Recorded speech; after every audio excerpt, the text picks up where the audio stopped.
Change them frequently.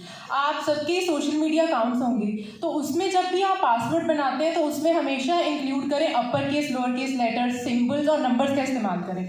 कभी भी अपने नाम के ऊपर, अपने फैमिली नेम के ऊपर, डेट ऑफ बर्थ या कॉन्टैक्ट नंबर के ऊपर मत बनाएं अपने पासवर्ड, बिकॉज ऐसे पासवर्ड बहुत ही ईजी होता है क्रिमिनल्स और हैकर्स के लिए आप गेस करना। एंड अपने पासवर्ड्स को विद इन अ मंथ और 2 मंथ्स चेंज करते रहें। So the second tip is never open suspicious emails and never click on suspicious links. This is known as phishing. So कभी भी आपको फिशिंग में क्या होता है कि आपको बहुत रिनोम्ड और ऑथोराइज्ड वेबसाइट से की तरह ही आपको लिंक भेजा जाता है, एंड जैसे ही आप लिंक पे क्लिक करते हैं तो आपकी जो सारी पर्सनल इन्फॉर्मेशन, आपकी बैंक डिटेल, आपका जो सारी पर्सनल इन्फॉर्मेशन है उनके पास पहुंच जाती है एंड वो इजीली आपको ब्लैकमेल कर सकते हैं। सो बी अवेयर, कभी भी ऐसे ईमेल्स को ओपन मत कीजिए और लिंक्स को भी कभी भी क्लिक मत कीजिए। And the third tip is never download any document or any app from the unknown sources. App download करने से पहले आप ध्यान रखिए उसकी डिस्क्रिप्शन जरूर पढ़ें। उसकी डिस्क्रिप्शन में अगर वो ऑथोराइज्ड होगी तो डिस्क्रिप्शन में मेंशन होगा कि किसने बनाई है ये ऐप। अगर वो अनऑथोराइज्ड होती है तो कभी भी डिस्क्रिप्शन में मेंशन नहीं होता। सो बी अवेयर, आप जैसे ही ऐप डाउनलोड करते हैं वो असेस मांग लेते हैं आपकी फोटोज, गैलरी, सारी चीज़ों का, कॉन्टैक्ट का, तो फिर आप विक्टिम बन सकते हैं। So be aware. So the last tip is कभी भी आप बाहर पब्लिक में जाते हैं, कभी भी पब्लिक यूएसबी केबल से अटैच ना कीजिए। कभी भी railway station, bus stand, shopping malls या आप कहीं पब्लिक प्लेस पे बैठे हैं, आपका फ़ोन डेड हो रहा है, आप लोगों को कभी भी नहीं कनेक्ट करना चाहिए, बिकॉज उससे जूस जैकिंग हो सकता है। जूस जैकिंग क्या होता है? आपकी यूएसबी के थ्रू आपका डेटा लीक हो सकता है। तो हमेशा ज़्यादा से ज़्यादा अपनी तरफ से पूरी कोशिश कीजिए कि किसी भी अननोन यूएसबी से कनेक्ट नहीं करना है। नेक्स्ट मैं आपको बताना चाहूँगी, हमेशा अपना बायोमेट्रिक्स लॉक रखें। थंबप्रिंट UIDAI.gov.in की वेबसाइट पर अगर आप जाते हैं, वहाँ पे आधार सर्विसेज के अंडर आपको एक ऑप्शन मिलता है lock and unlock your biometrics.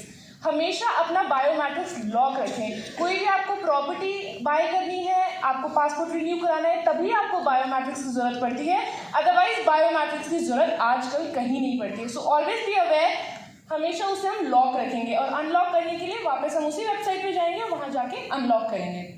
एक और टिप मैं शेयर करना चाहूँगी, सोशल मीडिया आजकल सब यूज़ करते हैं, तो सोशल मीडिया की सारी जो ऐप्स हैं, इंस्टाग्राम, फेसबुक, ट्विटर, लिंक्डइन, हमेशा उस पर 2 फैक्टर ऑथेंटिकेशन एनेबल रखें। व्हाट्सएप में भी, बिकॉज अगर आप 2 फैक्टर ऑथेंटिकेशन एनेबल रखते हैं, अगर आपको कोई हैक करने की कोशिश कर रहा है आपका अकाउंट, तो आप लोगों के पास एक OTP आता है, उसके बिना आपका अकाउंट लॉगिन नहीं होगा।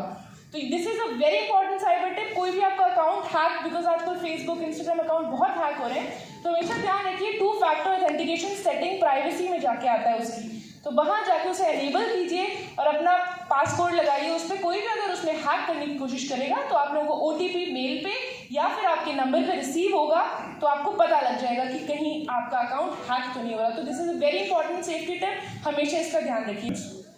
Essentially, this makes such cybercrime a matter of national security. Importantly, these cyber frauds and crimes take new avatar with each passing day. Taking this challenge, Chandigarh Police has registered total 169 cyber cases and arrested more than 160 cyber criminals since last year. They have also been able to recover approximately 2 crores of cheated money. Many of such cases are crimes against women and children. I believe that these efforts will generate enough awareness among general public to make our society cyber safe. I once again congratulate the valedictions of second batch of cyber interns for their hard work and dedication. I hope that the upcoming batches of the cyber interns shall also continue this endeavor. मैं आप सबों का इस कार्यक्रम में Chandigarh police की तरफ से हार्दिक अभिनंदन और स्वागत करता हूँ। ट्रेनिंग के बाद इन्फोसिस फाउंडेशन द्वारा हम लोगों ने सर आज ये वैलिडेशन प्रोग्राम के लिए यहाँ पे निमंत्रण दिया है और इसी विषय पर आज ये कार्यक्रम आयोजित किया जा रहा है। तो ये बहुत ही अहम डेवलपमेंट है। सर आपको याद होगा पिछले वर्ष आपने पहले बैच के इसी तरह के वैलिडेशन समारोह में सर आपने यहाँ हमारे निमंत्रण को स्वीकार किया था और हमने जब पहला बैच किया था तो आपने हमसे ये आग्रह किया था कि इस तरह का कार्यक्रम चंडीगढ़ में चलते रहना चाहिए, इसको बढ़ावा देना चाहिए और इनके माध्यम से समाज के सभी वर्गों में हमको पहुंचना चाहिए। इन बच्चों ने सर हमारे चंडीगढ़ की हर कॉलोनी में, हर स्कूल में विजिट किया है और लगभग 1 लाख से ज़्यादा लोगों को साइबर के बारे में जानकारी दी है। तो ये हमारे लिए बहुत गर्व का विषय है। इसके लिए मैं जो ये बच्चे हैं हमारे साथ जुड़े हैं, हमारे साइबर सोल्जर्स, उनको मैं अपनी तरफ से बहुत बहुत मुबारकबाद देता हूँ। और आपके इस वैलिडेशन समारोह में आपकी इस ट्रेनिंग को कंप्लीट करने के लिए, चंडीगढ़ पुलिस के साथ जुड़ने के लिए मैं आपके उज्जवल भविष्य की कामना करता हूँ। Interns of Chandigarh Police on successfully completing their internship program.